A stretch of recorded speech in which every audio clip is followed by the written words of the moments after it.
அந்த அப்போஸ்தலருக்கான திருச்சபை ஆரம்பிப்பதற்கு காரணம் காத்திருக்குதலில் ஆரம்பிக்குது. காத்திருக்குதலில் ஆரம்பிக்கிறது. அந்த நாட்களில் காத்திருப்பு ஜெபம்னு சனிக்கிழமை சாயங்காலம்னு வச்சுருப்பாங்க.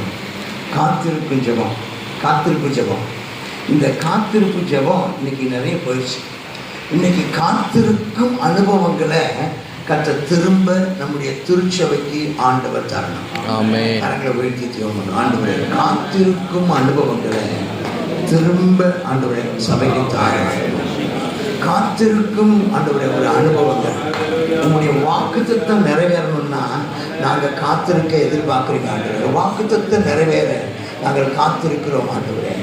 ஆமென். ஸ்தோத்திரம். வாக்குத்தத்தம் நிறைவேற நாங்கள் காத்திருக்கிறோம்.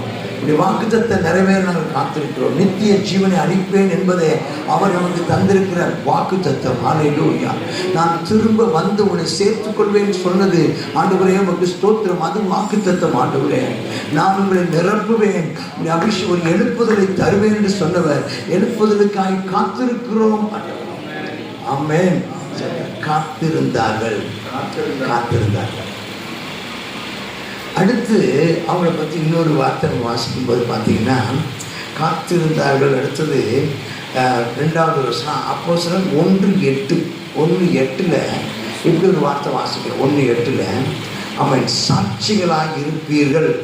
பரிசுத்த ஆவி உங்களிடத்தில் வரும்போது நீங்கள் பலனடைந்து எருசலேமிலும் யூதேயா முழுவதும் சமாரியாவிலும் பூமியின் கடைசி பரியந்தமும் எனக்கு சாட்சிகளாக இருப்பீர்கள். சாட்சிகளாக இருப்பீர்கள். சாட்சிகளாக இருந்தார்கள். நாம் ஒரு சாட்சிகளாக. எதற்கு சாட்சி? கண்டவைகளுக்கும் கேட்டவைகளுக்கும். இன்னைக்கு நிறைய பேருக்கு ஏன் சாட்சி சொல்ல முடியலன்னா, நம்ம கண்டாதான் நம்ம சாட்சி சொல்ல முடியும், நம்ம கேட்டாதானே சாட்சி சொல்ல முடியும். நம்ம தான் கேட்டதும் ஒன்றும் இல்லை, நம்ம கண்டதும் ஒன்றும் இல்லை, கேட்டதும் ஒன்றும் இல்லை. அப்புறம் என்னத்தை போய் சாட்சி சொல்ல போகிறோம்?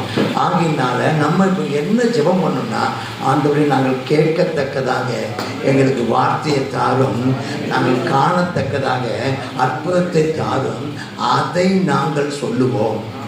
நிறைய நேரங்களில் ஊழியர்களுக்கும் விசுவாசிக்கும் இருக்க வேண்டிய ஒரு காரியம் என்னென்னா, என் வாழ்க்கையில் நான் மறக்க முடியாத ஒரு அனுபவம், தேவனுக்கும் எனக்கும் மறக்க முடியாத ஒரு அனுபவம் உண்டு.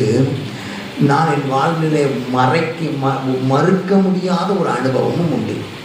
என்ன அனுபவமா? நான் என்னால் மறக்கவே முடியாது, என்னால் மறுதளிக்கவும் முடியாது. ஆமாம். அப்படி ஒரு அனுபவம் உங்களுக்கு இருக்குதா? அப்படி ஒரு அனுபவம் இருந்தால் நீங்கள் சாட்சி சொல்லுவீங்க. அது சொல்வதற்கு பரிசுத்த ஆவியானவருடைய அபிஷேகம்